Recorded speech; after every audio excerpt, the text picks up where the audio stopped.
ታላቅ የሰብአዊ ድጋፍና የገቢ ማሰባሰቢያ ጥሪ። ወገንን በችግር ጊዜ መደገፍ፣ እንባውን ማበስና ከጎኑ መቆም የሁላችን የማይታጠፍ ሰብአዊ፣ ታሪካዊና ወገናዊ ግዴታችን ነው። በአሁኑ ወቅት በአማራ ሕዝብ ላይ እየደረሰ ያለውን ዘግናኝ ኢሰብአዊ ድርጊቶችና ሞት፣ መፈናቀልና የሀብት ውድመት፣ ረሃብ፣ ስቃይና ስደት ዓለም የመሰከረው ሀቅ ነው። በዚህ መከራና ስቃይ ውስጥ ለሚገኙ ወገኖቻችን እኔም ለወገኔ ብለን አለኝታችንን ለማሳየት የገቢ ማሰባሰቢያ ምሽት ተዘጋጅቷል። በመሆኑም በዩናይትድ ኪንግደምና በመላው ዓለም ለምትገኙ አማራውያንና የአማራ ወዳጆች በሙሉ በዚህ ታላቅ የበጎ አድራጎት ምሽት እንድትገኙና ለሕዝባችሁ ያላችሁን ቁርጠኝነትና ፍቅር ለመግለጽ እንድትችሉ በአክብሮት ተጋብዛችኋል። ማሳሰቢያ፣ ሙሉ ድጋፉ ለተጎዱ ወገኖቻችን የሚውል ሲሆን ዝግጅቱም በ6 የሚዲያ አጋሮች በቀጥታ ለሕዝብ ይተላለፋል። የዝግጅት ቀን ሴፕቴምበር 20 2026 ሰዓት ከቀኑ 2 PM እስከ ማታ 10 PM። ቦታ ሆክልብሮክ ባር ኤንድ ሬስቶራንት 68 ኔንደን ሮድ በርሚንጋም። ፖስት ኮድ B21 0TE። የመግቢያ ዋጋ ራትን ጨምሮ ለአንድ ሰው ሲንግል 50 ፓውንድ፣ ለቤተሰብ ፋሚሊ 70 ፓውንድ፣ VIP 100 ፓውንድ። የኪነ ጥበብ ምሽቱ በታዋቂዋ ድምፃዊ ምክር ሲሳይ በኪቦርድ ቤቢ ማሲንቆ ጋር በመቀናጀት ሙዚቃውና ባህላዊ ዝግጅቱ ለታዳሚውና ለመላው ሕዝባችን በ6 የሚዲያ አጋሮቻችን በቀጥታ ይተላለፋል። የሚዲያ አጋሮችና ተባባሪዎች ABC ሚዲያ፣ አንከር ሚዲያ፣ ህብር ሬዲዮ፣ ኤምኤስ ሚዲያ፣ ፍሪ ፕሬስ እና ማማ ሚዲያ። ኑ ወገኖቻችን እየረዳን የአዲስ ዓመትና የመስቀል በዓልን በጋራ እናክብር። አዘጋጆች የአማራ ማህበራት ግብረ ኃይል በዩኬ። አይቀርም። ለአማራ ሳት ቴሌቪዥን ደጋፊዎች የቀረበ ጥሪ። የአማራ ህልውናና የፍትህ ትግል ልሳን የሆነው የአማራ ሳተላይት ቴሌቪዥን አማራ ሳት ለደጋፊዎቹና ተከታታዮቹ በመጪው እሁድ ኦገስት 16 ልዩ መሰናዶ አዘጋጅቷል።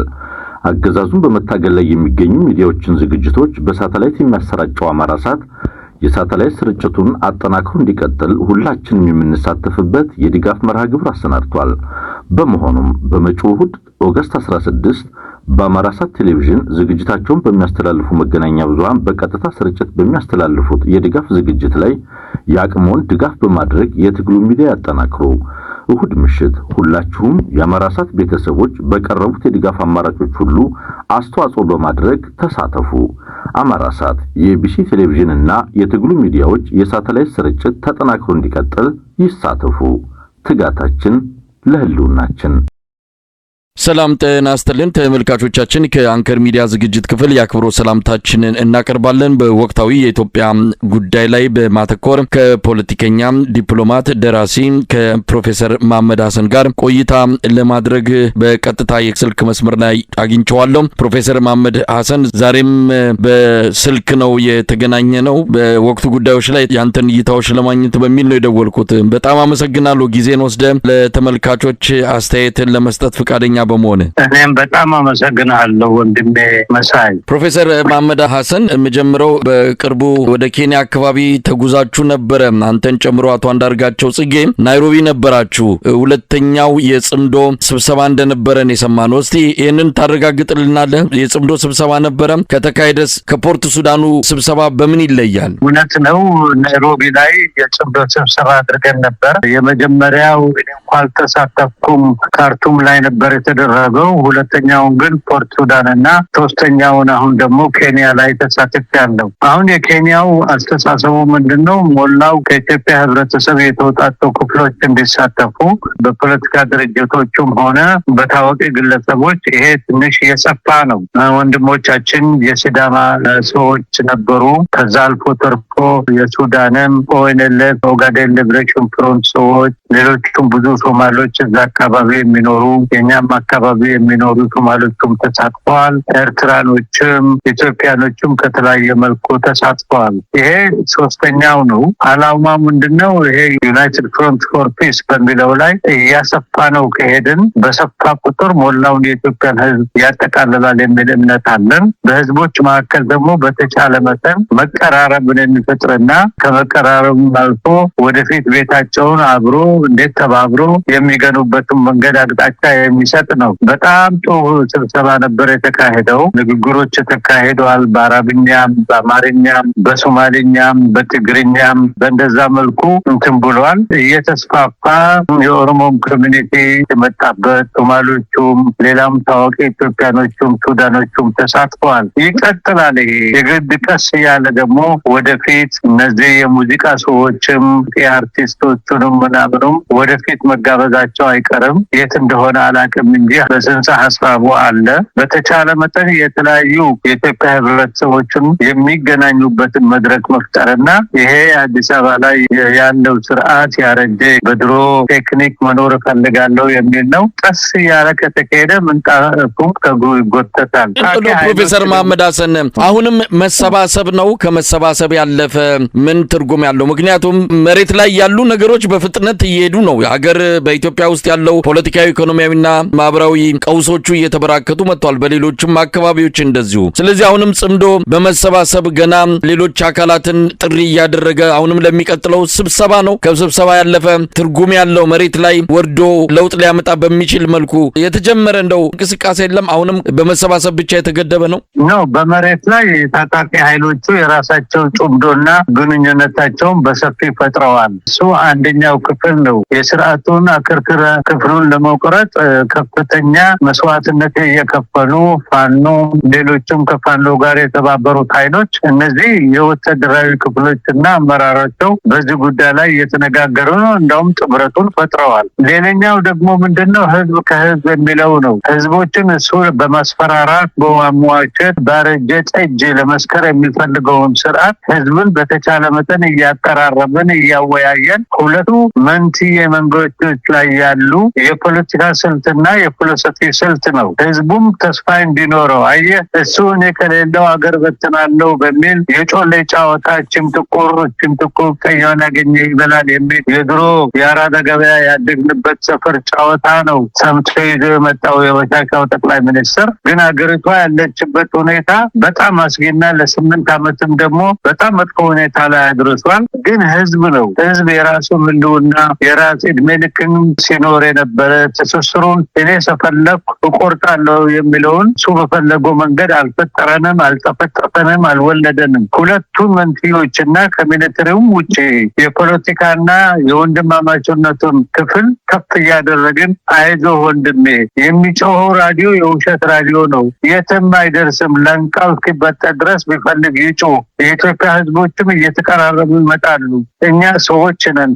አንድ ሰው በፋብሪካ ፈጥቶ የሰራን አይደለንም። ለሺህ ዓመታት እዛ አካባቢ የኖርን ሰው ነን። የህዝቡን ንቃቱን ከፍ ለማድረግ የምናደርገው ነው። እንዳልኩ ምናልባት አራተኛውም የብዙ ታዋቂ ኢትዮጵያኖች ተዋናይ የሆኑ ኢትዮጵያኖች የሙዚቃ ክፍሎች ሁሉ እንጋብዛለን። የፈለግነው ምንድነው? የህብረተሰቡ ክፍሎች በጠቅላላ የሚሳተፉበት ለውጥ እንዲሆን ነው የምንፈልገው። ይሄ ጽምዶ ሁለት አይነት መልክ አለው ነው እንግዲህ የፋኖ ኃይሎችንም ሆነ ሌሎችን ስለ ጽምዶ ስንጠይቃቸው ዝርዝር ማብራሪያ ሊሰጡን ወይም ደግሞ እውቅና ሊሰጡ የቻሉበት ሁኔታ የለም። ከዛ ይልቅ ግን ትብብር የሚለው በቅርቡ ይፋ ሊደረግ እንደሚችል ነው የገለጹልን። አሁን ካንተ ማብራሪያ መረዳት የተቻለው ጽምዶ አሁን እየተባለ እናንተም የተገኛችሁበት የፖርት ሱዳኑም የናይሮቢውም በዋናነት የማህበረሰቡን ግንኙነት የእርስ በርስ ለማጠናከር ነው። መሬት ላይ ያለው ትብብርም ከዚሁ ጋር ጎን ለጎን የሚሄድ ነው አይነት ይመስላል። በአንድም ይሁን በሌላ የእናንተ ጽምዶ የምታደርጉት ስብሰባና መሬት ላይ ትብብር በሚል የተቀናጁት ኃይሎች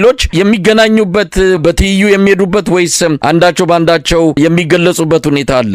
በወዳጅነት፣ በእኩልነት፣ በአመለካከት ትስስሩ አንድ ነው። ኦፍኮርስ የታጣቂ ኃይሎች የራሳቸው ጽምዶ አላቸው። ሌላው ደግሞ የህብረተሰቡ ክፍል አብዛኛው ደግሞ የህብረተሰቡ ክፍል ለአብዛኛው የኢትዮጵያ ክፍል ስለሆነ በዚህ ጽምዶ ታቅፎ የራሱ አድርጎ ውይይቶች አድርጎ ምንም ድብብቆች ሳይኖር በአዲስ መሰረት የምንገነባበት መንገድ አድርገን ነው ምናምነው። ፍልስፍና ነው። በእኛ መካከል ጥላቻ የለም። የአእምሮ ቁምጥናም የለብንም። ሰዎች ነን፣ ኢትዮጵያኖች ነን። ሀገራችን ውስጥ ስንኖር የተወለድንባት ሀገር እንደዚህ ሆና ቁልቁል ወርዳ ህዝቧ እንዲህ ሲሰቃይ ኢኮኖሚው እንደዚህ ሲደርስ ማየት የማይቻልበት ሁኔታ ስለደረስን ከዛም አልፎ ተርፎ ትንሽ እዚህ ግባ ለማትባል ሀገር አሽከር ሆኖ ጎረቤት ሀገርን እየበጠበጠ ጦርነትም እያደረገ ነው ያለው። ስለዚህ በጠቅላላ ይሄ ጽምዶ የሚባለው የአፍሪካን ቀንድ የምናረጋጋበት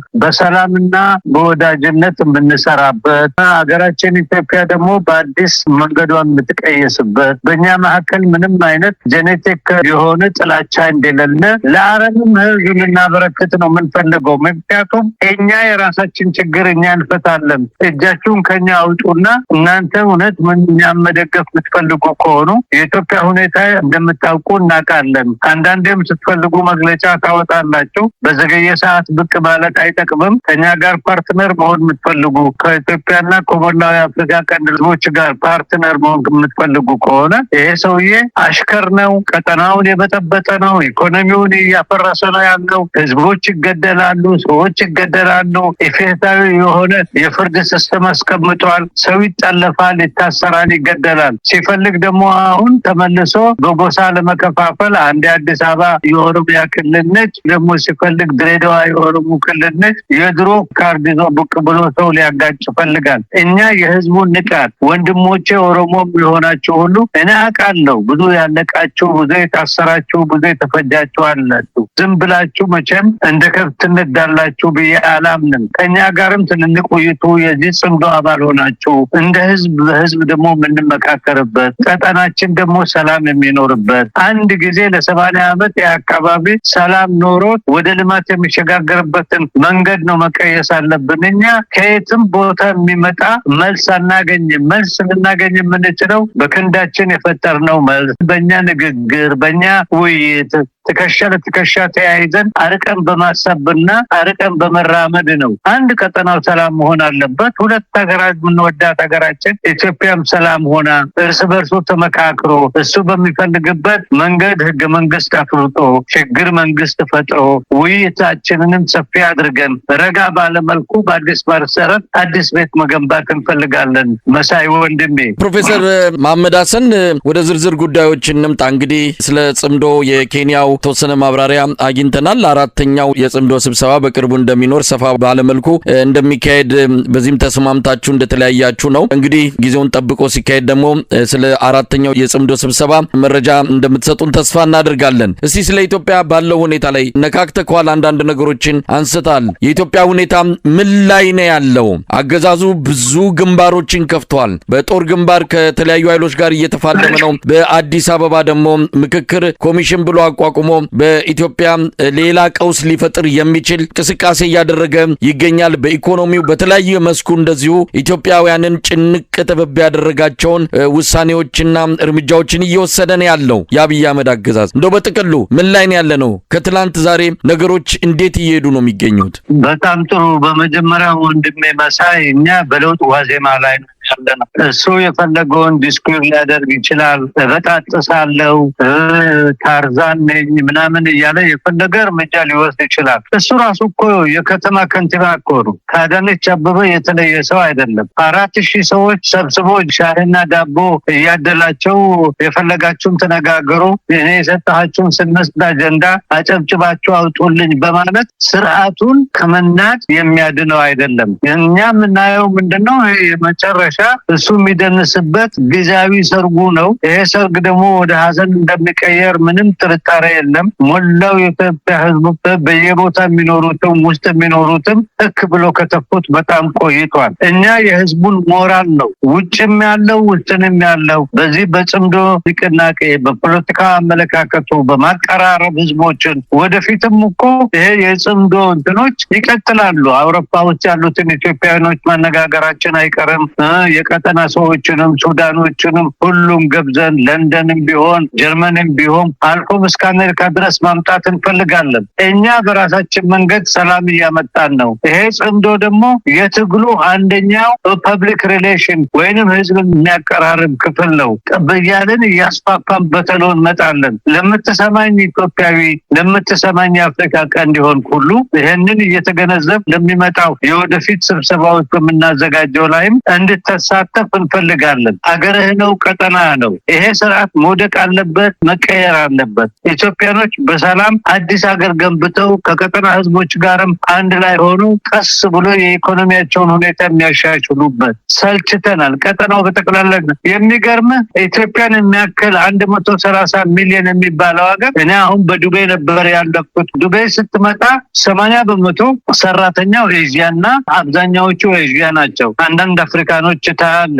ሀገሪቷ በጋዝና በፔትሮል ብቻ ስላላት ይሄን ሁሉ ሰብስባ አርቲፊሻል የሆነ ኢኮኖሚ የባራ ስርዓት የተሰራበት ሀገር ነው። የሚያሳዝነው እቺ ሀገር ነች። የኔን ሀገር ትልቅ ታሪክ ያለው ትልቅ ህዝብ ያለው ኩሩ የሆነ ህዝብ በራሱ ሰርቶ መኖርና የሚታጣር ህዝብን አዋርዶ እዚህ ደረጃ ያደረሰው ታዋረዶ ህዝቦች አንዱ እሱ የተወለድኩበት የሚለውን ኦሮሞ ነው። መሬቱን ሽጦ የሱን ቆንጆ መሬት እየነጠቀ ለአረቦች የሚያስተላልፍ የአረብ ተቀጣሪ የሆነ በምን መልኩ ነው እሱ ዛሬ አዲስ አበባን የኦሮሚያ ነው? ይሄ የድሮ ያለቀበት የእብዶች አነጋገር ነው። የትም አይደርስም። እኛ ስራችን እናንተም ጆርናሊስቶቹ የህዝቡን ንቃትና ሞራል እየጠበቀን ከፍ እያደረግን እያነቃን መሄድ አለብን። አንድ ነገር በጣም ክሊር ነው። አብቅቷል የጭቆና አገዛዝ። ብዙም ሊቆይ አይችልም። መፈርጠጣቸውም አይቀርም። እነዚህ ካፍንጫቸው በላይ የሚያስቡ ሰዎች አይደሉም። ስለዚህ እናንተም ውጭ ያላችሁ ብሎገሮች፣ ጆርናሊስቶች አንዳንድ አጭበርባሪ ምሁሮቹም መሰላቸው በአጭር ጊዜ ሀብት ያስተላልፍ የሚያገኙ መስሏቸው ተራሩጠው አሁን ትኬት ተለኮላቸው ተጋብዘው በዚህ 4000 ሰው በተጋበዙት እንትን የውሸት ዲስኩርና ስብሰባ ያደርጋሉ። የሀገሪቷ ሁኔታ ግን ከዚህ የባሰ ነው። የሰርቫይቫል ጥያቄ ላይ ነው ሀገሪቷ ያለችው። ግን ህዝብ ስላለን ጨዋ የሆነ መታገል የሚችል አስተዋይ የሆነ ህዝቦች ስላሉን እነዚህን ሰብስበን ኃይሎ ጋር ብለን ይሄንን ስርዓት ማፍረሳችን አይቀርም። ምንም ጥርጣሬ የለኝም። እኔ እንዳውም ምነግረ ለልጆችም ለልጆችንም እያጫወትኳቸው ነው። ግዴላችሁም በቅርብ ጊዜ ሀገራችሁ አባታችሁ የተወለደበት ሀገር ከኔ ጋር ተያይዛችሁ ሀገራችሁን ታያላችሁ። ቁንጅናዋን፣ ውበቷን፣ የህዝቡን ወደ ባሻነት፣ ጨዋነት፣ ሃርድ ወርኪነቱን ታያላችሁ። እኛ ከረሃብ ጋር አብረን ተላጥፈን የተወለድን አይደለም። ትልቅ መሬት ያለን ብዙ በአፍሪካ ውስጥ አለ የሚባል የከብት ክምችት ያለን ኢትዮጵያ ወተር ታወር የአፍሪካ ከፍተኛ የውሃ ምንጭ ያላት ሀገር ነች። መሬታችን፣ አየራችን በጣም ብዙ ሰዎች ሊቀኑ የሚችሉ ብዙ ሀገሮች የሚቀኑበት የአየር ሁኔታ የአፍሪካ ቀንድ አለን። ባህርም አለን። ሁሉም ነገር አለን። ግን የሚመጡ ስርዓቶች በጣም ጠባብ ስለነበሩ ህዝብ አጋጭተው ለመኖር ስለሚፈልጉ በዛ እየከሰሩ እንትናሉ። አሁን እሱ ለኦሮሞች ትንሳኤ ያመጣለው አዲስ አበባ የእናንተ ናት፣ ድሬዳዋ የእናንተ ነው፣ ፍንፍኔ ይሄ ተረት ጨዋታ ነው። ሞላው የኦሮሞ ህዝብ ወንድማችንም ከዚህ በበለጠ የነቃ ነው። እንደዚህ በኦፔዲዮ ጥንቆላ በእነሱ ስራ አይገቡም። ይሄ እርግጠኛ ነኝ። ከዚህ በፊትም ያ ኦፔዲዮ የሚባለው ኦሮሞ ወጣቶችን ሲያስር፣ ሲገል፣ ሲያሽረሽን የነበረ ነው። ኦሮሞንንም በምንም መልኩ የሚወክል አይደለም። ስለዚህ እናንተም የሚዲያ ሰዎች እባካችሁ የእኛንም አመለካከት ተገንዝባችሁ በጨዋ መልኩ፣ በአራዳም መልኩ፣ በበሰለም መልኩ ለሞላው የኢትዮጵያ ህዝብ እንድታቀርቡልን እጠይቃለሁ። ነገሮችን አሁንም በዝርዝር መመልከት ከተቻለ አብይ አህመድ ለምንም በዚህኛው መንገድ መጣ? እንግዲህ ኢትዮጵያን የምታክል ትልቅ ሀገር ተሰጠው። ወደድንም ጠላንም የዛሬ 8 ዓመት በሀገር ውስጥም በውጭም ያለ ኢትዮጵያዊ ድጋፍ ሰጥቶት ለመጀመሪያ ጊዜ በዚህ አይነት መልኩ ወደ መንበረ ስልጣን የመጣ መሪ ነው። ነገር ግን ሀገር ከተሰጠው በኋላ አሁን ላይ ለምንድነው ስለ አንድ ክልል ምናልባት ስለዛም ክልል አስቦ አይደለም አብይ አህመድ ሁሉ ጊዜ ስልጣኑን ማስጠበቅ ነው የሚፈልገው። ነገር ግን ከትልቁ ሀገር ይልቅ አዲስ አበባ የኦሮሞ ናት የሚል አጀንዳ እሱ በሚመራው የኦሮሞ ብልጽግና አማካይነት እንዲቀነቀንና ሀገሪቱ አሁን አሁን ባለችበት ውጥረት ውስጥ የበለጠ ሌላ ውጥረት እንዲመጣ ነው ያደረገው። ምን ይጠቀማል? ለምንስ በዚህ መልኩ ሌላ መከራ ውስጥ መክተት አስፈለገ? ስልጣን ሊያጣ እንደሆነ ከጭንቀት የተነሳ እንደሆነ ብዙዎች ይናገራሉ። ምናልባት እዚህ ላይ ምን ማለት ይቻላል? ቀይ ባህርን እናመጣላችኋለን ያለው የአብይ አህመድ ኃይል አሁን በማህበራዊ ሚዲያ እየተባለ እንዳለው የቀበና ነፃ አውጪ ሆኖ አርፏል ነው የሚሉት። ምን እየሆነ ነው አብይ አህመድ? ምን መሰለ፣ ሎተሪ ያገኘ መቼም ታታሪ ሰው አይደለም። አብዛኛው ሎተሪ ያገኙ ሰዎች እኮ ሎተሪውንም ገንዘቡንም በደንብ መጠቀም የማይችሉ የማኔጅመንት ስኪላቸውን በጣም የደህየ ስለሆነ ነው። ይሄ ሰውዬ የታሪክ ሎተሪ ነው እጁ ላይ የወደቀው። እጁ ላይ የወደቀው አሁን መተርጎም ያልቻለ በጣም ደካማ የሆነ ሰው በአጭር ጊዜ የኢትዮጵያ ሕዝብ ያኔ ያሸጋግረናል፣ አዲስ ሀገር አዲስ መስመር ያመጣልናል ብሎ በጣም ሆ ብሎ ከቤቱ ወጥቶ ሲቀበለው የተገነዘበ አይደለም። በአፍሪካ ቀንድም ብዙ ሰውና ሀገሮችና ህዝቦችም በጣም ተደስተው ነበር። ይሄ የሰላም ሰው ነው፣ ምናልባት ኢትዮጵያ አዲስ መንገድ ልትጀምር ነው። ይህንን ሁሉ አሟጠጠ በአጭር ጊዜ ውስጥ። አሁን የቀረው ምንድነው? እንደ ከሰረ ባንያን የአያቱን ደብተር ይፈትሻል ይላል ያገሬ ሰው። እና አሁን መጨረሻ ያለችው ካርድ አዲስ አበባ ሆነች። ፍንፍኔ የሚለው መጣ። አገር አጠና አይደለም መሳይ፣ ዝም ብልጌ እኔ ተነስቼ በመጋዝ የምቆርጠው እሱ ስለፈለገው አይደለም የሚቆርጠው፣ እሱ እንትን ስላለው አይደለም። ግን ይሄ የሚያሳየው ከተስፋ መቁረጥ፣ ከሱ ጋር ያሉ ሰዎች ደግሞ የማይረቡ ጅላጅል እዛ የተሰባሰቡ ዳቦና ሻሂ ስለበሉ ብቻ እሱ የፈለገውን ሊተፉለት ይችላሉ። ግን ታሪክ የራሱ ውሳኔ አለው። ታሪክ ውሳኔው ምንድነው? ይሄ ሰውዬ ከነስርዓቱ መውደቁ አይቀርም፣ መባረሩ አይቀርም። የኢትዮጵያ ህዝቦችም ቁጭ ብሎ በስነ ስርዓት ቂም ሳይቋጠር በአዲስ መሰረቱ አዲስ ቤት ለመገንባት ሁላችንም ዝግጁ ነን። ጥላቻ እንዳውም ይሄ የሚያደርገው ሁሉ ለምንመጣው ወይንም ለሚመጣው የኢትዮጵያ ውህደት የበለጠ ያጠናክራል እንጂ አያዳክምም። ደካሞች በተነሱ ቁጥር መስራት ሲያቀታቸው በእናታቸው ቀሚስ ጉያ እየተንጠለጠሉ አንዴ ሲፈልጉ በዘር የሚተረጉሙ፣ አንዴ ሲፈልጉ በሃይማኖት የሚተረጉሙ፣ አንዴ ሲፈልጉ ደግሞ ዲሞክራቲክ የሆነውን የህዝብ ጥያቄ ወደ ጠላትነት ለመቀየርና ግጭት እንዲነሳ የሚፈልጉ ክፍሎች ናቸው። ይሄ ግን ያለቀ ነው ላለው የትም መሄድ አይችሉም። ለውጥ ዋዜማ ላይ ነን ብለሃል አስቀድመ መጀመሪያ ላይ። አሁንም መልካም ምኞትን እየገለጽክ ነው። ግን ኢትዮጵያ በብዙ መልኩ ጭንቀት ላይ ነው ያለችው። በቀላሉ ሊመጣ የሚችልም አይደለም። ከመጣም ብዙ መከራ ሊያመጣ ይችላል። ምክንያቱም መሀሉን የተቆጣጠረው ባንክና ታንኩን በእጁ የያዘው ኃይል የጥፋት መልእክተኛ ሆኗል። አጥፍቶ ጠፊ ነው ብለውታል የራሳቸው የኦሮሞ ሊቃን አብይ አህመድን። ስለዚህ ምን መሬት ላይ ታይቶ ሆኖ በቀላሉ ለውጥ ይመጣል፣ ስለዚህ እንዘጋጅ ወደ ሀገራችን ለመግባት የሚል ድምዳሜ ላይ የደረስከው? በመጀመሪያ ደረጃ አልኩ መጀመሪያ ላይ ሰውየው እኮ አገሪቷን አይቆጣጠርም። ያ ከንቲባ ነው። ከአዳነች አቤቤ ምንም የሚለየው ነገር የለም። ከአዲስ አበባ ለመውጣት ከፈለገ በአውሮፕላን በሄሊኮፕተር ነው የሚነቃነቀው ያለው። ኦሮሚያ ውስጥ 5-6 ዓመት የሚካሄደው ጦርነትና የኦሮሞ ህዝብና የኦሮሞ ወጣት ላይ የተፈጸመው ወንጀልና ዘረፋ፣ ግድያና ሁሉም ነገር የተንተን ስርዓቱን አላጠናከረለትም። እንዳውም አዳክሞት ብዙ የኦሮሞ ወጣቶች ወደ ትግል እየገቡ ነው ያሉት። ይሄ ነው ከተነሳውም በስመ ኦሮሞ ያንን ኦሮሞ ሁሉ ጨፍጭፎ ይወጣል።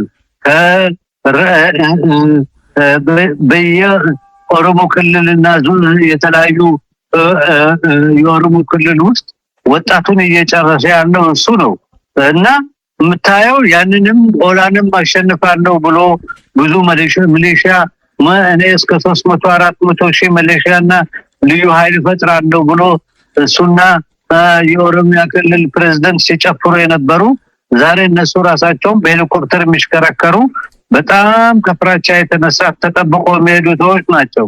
እንደነዚህ አይነት ፈሪና በወሬ የሚኖሩ ግለሰቦች አገር ይበጥሳል ብዬ ስለማላም ነው። አገር ለመበጠስ እና አገር ውስጥ ሲቪል ወር ለማድረግ የሚችል ኃይልም አይደለም። በተቀናቃኝ እሱን የሚቃወሙ ክፍል በተቻለ መጠን እየታጠቀ እያሸነፈ ጦሩን እያስፈታ አልኩ አማራ ክልል ላይ እኮ ጥልቅ ብሎ ሲገባ ሱሬና መቀነቱንና ሱሬውን አስፈታለሁ ብሎ ገብቶ ሁለቱንም ፈቶ አሁን ችግር ላይ ያለው ከጥቂት ምስለኔና ከተማ ውስጥ ከሚኖሩ የአማራ ምስለኔዎች ውጪ የአማራ ክልል ከሱ እጅ ወጥቷል። ትግራይ እንደሆነ 8 ዓመት ኮንትሮልም የለውም። በየቦታው መጡት። ኦሮሚያም ቢሆን በአብዛኛው ምንም አይነት ስርዓትና አድሚኒስትሬሽን የለም። ከአዲስ አበባ ለመውጣት ያለው ሁኔታ በጣም የታወቀ ነው። ሞላው ኢትዮጵያ ህዝብ ያውቃል። በቅርብ ጊዜ ራሱ የጭነት መኪና ባለቤቶች አለቀን እኛ መንግስት ፕሮቴክሽን ያርግልን ኮምቦይ ያርግልን ብሎ ቢጠይቁት እኔ ራሴ ኮምቦይ እፈልጋለሁ ብሎ መልስ የሰጠ ስርዓት ነው። ስለዚህ አንድ ስርዓት የተደራጀ ቢሆን ኖሮ ህዝባዊ ፍቅር ያለው ቢኖር ኖሮ ኢቭን በናሽናሊስት ኮንሰፕቱ ሞላውን ኦሮሞ ያቀፈ አብዛኛውን የኦሮሞ ወጣትና የኦሮሞ ህዝብ ልብ ትረታ የሚሰባ ቢሆን ኖሮ አሁን የምትናገረው ነገር አደጋ ሊሆን ይችላል። ወይንም የዩጎዝላቪያ የሌላ ኢንስቲትዩሽን ሊመሰረት ይችል ነበር። ያ ካራክተር ግን ዩጎዝላቪያ ውስጥ ያለው ካራክተር ኢትዮጵያ ውስጥ አሁን የለም። ኢትዮጵያ ውስጥ ያለው ሽፍታ የሆነ ስርዓት የትም በቶ የሚገል አዲስ አበባ ላይ የተቀመጠ በየሆቴሉ የሚያስጨፍር ግን ራሱ ትንፋሹ እየቀነሰ ከፍራቻ የተነሳ ደግሞ ብዙ ነገሮች እንትን እያለ በአሽከርነቱ ደግሞ ትልቅ ችግር ያለው አልፎ ደግሞ ጦርም የሚባለው እንኳን ተሰርተን ኤክስቴንት የለውም ምንም እንኳን መሬት ከላይ ብር ብትወረውርለት። ስለዚህ ኤርሊ ዋርኒንግ ሲስተም የአንድ ስርዓትና የአንድ ሀገር ሲጠና ኤርሊ ዋርኒንግ ሲስተሙ ምን ይላል? ይሄ ሀገር ወደ ሲቪል ጦርነት ሊገባ ነው የሚል የተለያዩ ቫሪየብሎች አሉ። እነዚህን አሰባስበህ ካልኩሌት አድርገህ ስታይ ነው የሀገር ይፈርሳል። ፈርሶ ደግሞ ሲቪል ወር ይገባል። ከሲቪል ወርም ጆኖሳይድና በህዝቦች መካከል ከፍተኛ ጦርነት ይካሄዳል ብለህ መደምደም ትችላለህ። ኢትዮጵያ ውስጥ እንደዛ አይነት ሲቹዌሽን አሁን የለም። ምክንያቱም ራሱ ስልጣኑን የያዘው ክፍል ራሱ የተዳከመ የራሱ ህልውና እንኳን መጠበቅ የማይችል ጦሩንም ማቀፍ የማይችል ከዛ ከማንም ከተራ ዱርዬ አሰባስቦ ምናልባት በቴሌቪዥንና በራዲዮ ይፎክራል እንጂ ማንኛውም የፖለቲካል አናሊሲስ የሆኑ ሁሉ እንዳከተመለት ያውቃሉ። ስለዚህ የኢትዮጵያ ህዝብ መሸበር የለበትም። አብዛኛው የሰሜኑ የኢትዮጵያ ክፍል ከጁ ወጥቷል። ቀስ ያለ ሌላውም ክፍል ከጁ መውጣቱ አይቀርም። ጥያቄው በምን ፍጥነት ነው ሊያዙ የሚችለው ላይ ነው። እነዚህ ሰዎች መሸሻቸው አይቀርም። ሞጆ ሲያዝ ነው። ሞጆ የተያዘ ቀን ደብረዘይት ላይ ያሉት አውሮፕላኖች መነቃነቅ አይችሉም። በአጭር ጊዜ ከሞጆ ወደ ደብረዘይት መግባት ይቻላል። ሌላም ማትጠራጠረው ነገር ምነግርህ ምንድነው? ይሄ ሚሌ መያዙ አይቀርም። ሚሌ ከተያዘ ከጅቡቲ የሚመጣው ነዳጅ ያበቃል። ኢትዮጵያ ያላትም ነዳጅ ወይንም አዲስ አበባ ያለው ነዳጅ ለ72 ሰዓት ብቻ ነው መጠቀም የሚችለው። የሰፊ የነዳጅ ክምችትም የለውም። ስለዚህ ቀስ ያለ አዲስ አበባ አካባቢውም ህዝቡ አመጹ በተደራጀ መልኩ መነሳቱ አይቀርም። ፕሮፌሰር መሐመድ ሐሰን በአገዛዙ በኩል ያለው ወይም ደግሞ የሚታዩት አንዳንድ ነባራዊ ሁኔታዎች ምናልባት አሁን አንተ ከምትገልጸው በተወሰነ ደረጃ የሚለይ ነው። ሰሞኑን አምባሳደር ባጫ ደበሌ እንደተናገረው አብይ አህመድም በተደጋጋሚ በምክር ቤትም ለአማራ ማስ ሚዲያ እንደዚሁም ለኦቢኤን ቴሌቪዥኖች እንደገለጸው ነገሩ አንዴ ከፈነዳ መቆሚያም የለውም ነው። ባጫ ደበሌ እንዳለው ድንበርም ደጀንም አይኖርም። አስመራ ይሁን ካርቱም መቆሚያ የለውም። ቀጠናው በሙሉ ሊተራመስ ይችላል ነው። ወደዛ ነገር የማደግ አዝማሚያ አለው ነው። ኢትዮጵያ ውስጥ ብቻ ነገሮች ተጠናቀው በኢትዮጵያ ውስጥ ብቻ የሚያበቃ አይደለም፣ ወደ ቀጠናዊ ሁኔታ ሊሻገር ይችላል የሚል ነገር ከወዲሁ እያነሱ ነው። አዝማሚያ ወደዛ የመሆን እድልም አለው የሚሉ የፖለቲካና ወታደራዊ ታዛቢዎችም አስተያየታቸውን እየሰጡ ነው። ፕሮፌሰር መሐመድ ይሄ አስተያየት የሚሰጡ ክፍሎች በመጀመሪያ ደረጃ ባላንስ ኦፍ ፎርስስን ቀጠናው ላይ ያለውን የማያውቁ ደንቆሮች ናቸው። ያብይ ለዚህ የበሻሻው ሰውዬ መንግስት የሱም ጦር ፖሊሱም ነው ሙሉን አንድ ላይ ስታካምረው 2 ድመትና 1 ውሻ ብቻ ነው መግደል የሚችለው። ከዛ ውጪ ምንም ማድረግ አይችልም። ካልጦ ደግሞ ታልኩ እኔና አንተ ልጆቻችን ይዘን እዛ ፒያሳ የድሮ ገብረተንሳይ የሚባል ኬክ ቤት አለ። እዛ ወስጄ በቅላባ ጋብዛለሁ። ይሄ የፈረሰ ስርዓት ነው። እናንተ ጆርናሊስቶች በነገራችን ላይ እሱና አፍርሶታል አብይ አህመድ። ባቅላባ ቤቱ ፈርሷል። አሁን ግድ የለም ሌላ ባቅላባ ቤት እንሰራለን እኔ እናንተ ተያይዘን እንጂ እነዚህ እንኳን አዲስ አበባ ውስጥ ያለውንም መርካቶ የሚካሄደውንም ወይንም ደግሞ አሜሪካን ግቢ የሚካሄደውንም አለፍ ብለህ ደግሞ ሶማሌ ተራ የሚካሄደውን እንኳን የሚያውቅ አይመስለኝም። አንድ ሙርከኛ አምባሳደር አድርገህ ናይሮቢ ላይ ፕሮፐርሊ እንኳን ከሰው ጋር መናገር የማይችል እንደፈለገ የሚዘላበት ሰው እሱ የፖሊሲ ሜከር አይደለም። እና እነዚህ ምን በበሰበ ሙርከኛ ነው። ጁላም ሙርከኛ የነበረ ነው። አባዱላ ሙርከኛ እነሱ ሁሉ ሰብስቦ ነው ኦፔዲዮ የተሰራው። ኦፔዲዮ እኮ ምንም አይነት ትምህርት ቤት የገቡ ክፍሎች አይደሉም፣ የሰለጠኑ ክፍሎች አይደሉም። የፖለቲካ ስልጣን ትርጉሙ እንኳን የሚገባቸው አይደለም። እነዚህ ድሮ የሚታወቁት ትንሽ አጥሞ የተሰጥቷቸው የኦሮሞን የነቃውን ክፍልና ወጣት እሰሩ ደብድቡ ምናምን ሲባሉ የነበሩ ናቸው። ይሄንን የሚያክል ሀገር እነሱ መምራት አይችሉም። በብዙ ጥፋታቸውም እዚህ ደርሰዋል። ስለዚህ እኛ ለህዝባችን ከፍተኛ አንደኛ የህዝቡን ሞራል ከፍ ማድረግ አለብን። የኢትዮጵያ ህዝብ ሞራል እና የቀጠና ህዝቦች ሞራል እኔ ምንም ጥርጣሬ የለኝም እንደ አይስክሬም ይቀልጣል መሳይ ወንድሜ። እንዳውም እየቀለጠ የሄደ ሲስተማ ፋኖ የሚሰሩትም ሌሎችም ሲስተማ የሚገርምህ ነገር እንዳው ልክ እንደ አንድ ትንሽ ልጅ አለችኝ የ3 ወር የኔ ሴት ልጅ ወለደች። እኔና እሷ ትልቅ ያለ 10 ሰዓት ሳንነቃነቅ ተኝተን እንነሳለን። በኋላ እኔ መጀመሪያ ምናልባት ወደ እሷ እድሜ ተቀይረ ይሆናል ብዬ ነው እንጂ ለካ አገሬ መመለሻ ሁኔታ ብልጭ ያለ እየታየኝ ነው። መሳይ አገራችን አደጋ ላይ አትወድቅም። ማትወድቅበት ምክንያት እንዳትወድቅ የሚያደርጓት ጀግና ወንድና ሴቶች አሏት። በጣም ማሰብ የሚችሉ ትላንትና አንድን ክልል አጠፋለሁ አሽከር አረጋቸዋለሁ ከመቀነታቸውን አስፈታለሁ የአማራን ክልል በመስለኔ እንደፈለኩ ገዛለሁ ያለው ይሄው በ4 አመት ውስጥ እሱ ነው የተደረሰው። እነሱ ሴት ነው የደረሱት።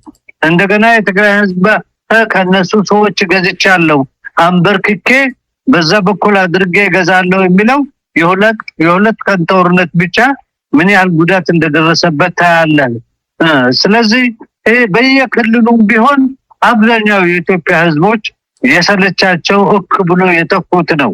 ህዝብ ከተፋ ምንም ማድረግ አይቻልም። ከህዝብ በላይ ትልቅ ስርዓት የለም። ስርዓት ሊኖር የሚችለው ህዝባዊ ድጋፍ ብቻ ሲኖረው ነው። መሳይ ይሄ እኔ ትዝለኛል ወጣት ልጅ ሆኜ አንድ ዘፈን ይዘፈን በአበቃ የጭቆና አገዛዝ የሚለው ነው የሚታየኝ። ይሄ ግን መዘፈኑ አይቀርም። እነዚህ የዘላበዱትን የጨረሱትን ሰው ለፍትህ መቅረባቸው አይቀርም። አንተም እኔም እድሜውን ይስጠንና እናያለን። ሞላው ለኢትዮጵያ ህዝብ ውስጥም ውጭ ያለ ሁሉ ሞራልህን ከፍ አድርግ። መሄዳችን አንቀርም። ሀገራችንን ነፃ ማውጣታችን ደጃፍ አፋፉ ላይ ነን ያለነው። በርቱ ላለው የሀገር ሽማግሌዎችም እባካችሁ በርቱ፣ ዱዓችሁ አይለየን። የሃይማኖት አባቶችም እስላምም ክርስቲያንም ይሁን ሁሉ ዱዓችሁ አይለየን። እናንተም እኛም ሁላችንም የህብረተሰቡ ክፍል ነፃ የምንወጣበት ጊዜ ቀርቧል። አላህ ከእናንተ ጋር ይሁን እላለሁ። እንደው ፕሮፌሰር መሐመድ ሐሰን ይሄ ምኞት ቀላል ምኞት አይደለም፣ የሁላችንም ምኞት ነው። ይሄ እንዲሆን ነው ኢትዮጵያውያን ቀን ከሌሊት በጸሎትም በብዙ መልኩ እየጠበቀ የሚገኘው። ነገር ግን መሬት ላይ ባለው ሁኔታ ይሄን ነገር እንዴት ነው እውን ማድረግ የሚቻለው የሚለው ነው። እንደው እንዲህ እርግጠኛ እንድትሆን ያደረገ በተለይ በመሬት ላይ የሚካሄደው የትብብሩ የትግል ሁኔታ ገና በቅርቡ ይፋ ይደረጋል የተባለው በጋራ ግንባር ከፍተው አገዛዙን የሚያስወግዱበትን ጉዞ አልጀመሩም። ያ በተናጠል የሚያደርጉት ውጊያ ላለፉት 3 ዓመታት አማራ ክልል ውስጥ እየተካሄደ ነው። በትግራይም እንደዚሁ አልፎ አልፎ እየተካሄደ ነው። በኦሮሚያም አለ። ነገር ግን በጋራ ግንባር ፈጥረው መምጣታቸው ሲረጋገጥ በእርግጥ የሆነ ጭላንጭል ልናይ እንችላለን። የነሱም ተባብረው አዲስ አበባ የሚደርሱ ከሆነ በጋራ የሚፈጥሩት ሀገር የሚያፈርስ የበለጠ ወይስ ሀገር የሚያድን የሚለው በጥያቄ የተቀመጠ ነው። ማንም እርግጠኛ ሆኖ አሁን ላይ መናገር የሚችልበት ሁኔታ የለም። እንደው አስተያየት ካለ በዚህ ላይ እርግጠኛ ሆነ ይህን መልእክት ስታስተላልፍ በቀላሉ የሚታይ አይደለምና እኔ እርግጠኛ ነኝ ብዙ ነገር ስለማውቅ ጊዜው ሳይደርስ ቀድሜ ለመናገር ስለማልፈልግ ነው። ሞላው ኢትዮጵያዊ ለሚያዳምጠኝ ሁሉ ቀኝም አየህ ግራም አየህ እኔ የተናገርኳት ነገር ከብዙ ልምድና ከውስጥ ካለኝና ከአመራሮቹም ከማቀውና ከምሰማው ነው። ስለዚህ ምንም ቀጥ ያለ መስመር ነው። ይሄ ቀጥ ያለ መስመር እየተገጣጠመ አዲስ አበባ ላይ ይደርሱለታል። በዛን ጊዜ ነው አየህ ስርዓቱ ይሄ ሁሉ ጩኸት የሚያደርገው የባሩዱ ሽታ ወደ አፍንጫው እየመጣ ማየቱ ነው። ስለዚህ ውጭ ያለው ኢትዮጵያዊ ሁሉ ሰብረህን ይዘህ ይገባኛል፣ ጭንቀት ይኖርሃል፣ ግን ከስርዓቱ የበለጠ መጨነቅ የለብህም። ስርዓቱ ያለበት ጭንቀት በጣም ከባድ ነው። ጭንቀት በበዛበት ቁጥር ደግሞ የማያወራው የማይገለብጠው ፉከራው ሙሉ ይቀጥላል። ግን መጨረሻ ላይ ፎከረም አልፈረከም እንደ አይስክሪም መቅለቱ አይቀርም። ወንድሞቼ ኢትዮጵያኖችም ውጭ ያላችሁ ሞራላችሁን ከፍ አድርጋችሁ ባጭሩ ጊዜ ነው ይኸው የሱዳን ሲቪል ጦርነትም እየተገባደደ እነዚህ ያቺ ወረበላ ሀገር የምትደግፋቸውም እየተሸነፉ ምንም የፖለቲካ አመለካከት የሌላቸው ተራ ሹፍቶች ነው ያሉት። ዲፈረንሱ ምንድነው? እነዛ ስልጣን ላይ የሉም፣ ስልጣን ይፈልጋሉ። እኛ ሀገር ደግሞ ከነሱ ያልተለየ ሽፍታ ግን ስልጣን ይዟል። ከዛ ስልጣን መውረዱ አይቀርም፣ ባጭሩም ይወርዳል። የኢትዮጵያ ሕዝብ ምንም ሳትሰቃይ አይንንም ከፍተህ ጆሮንም ከፍተህ የምታገኘውን ኢንፎርሜሽንም በተቻለ መጠን መርምረህ ከዛ ወዲህ ከሐቁ ከመሬቱ ላይ ካለው እያዛመጥክ ብትራመድ ይሻላል እላለሁ። በመጨረሻ ወንድሜ መሳይ በሰፊው እንጫወታለን። ነገሮች ሲመጡ እየተፋጠኑ ስለሆኑ በሰፊው እየተገናኘን እንጫወታለን። አመሰግናለሁ ወንድሜ መሳይ መኮንን። በጣም ነው ማመሰግነው። በእረፍት ላይ ሆነ ነው ያገኘው ፕሮፌሰር መሐመድ ሐሰን። በቅርቡ ወደ የምትኖርበት ከተማ ስትመለስ እንደዚሁ በቪዲዮ ተገናኝተን ደግሞ በሰፊው እንነጋገራለን። አሁን ወቅታዊ ሁኔታውን በተመለከተ አስተያየትን ለማግኘት በሚል ነው የደወልኩት። ፕሮፌሰር መሐመድ ሐሰን ፖለቲከኛ፣ ዲፕሎማት እንደዚሁም ደራሲ ለነበረን ቆይታ በአንከር ሚዲያ ታዳሚዎች ስም ከልብ አመሰግናለሁ። እኔም በጣም አመሰግናለሁ በመጋበዝ መሳይ ወንድም።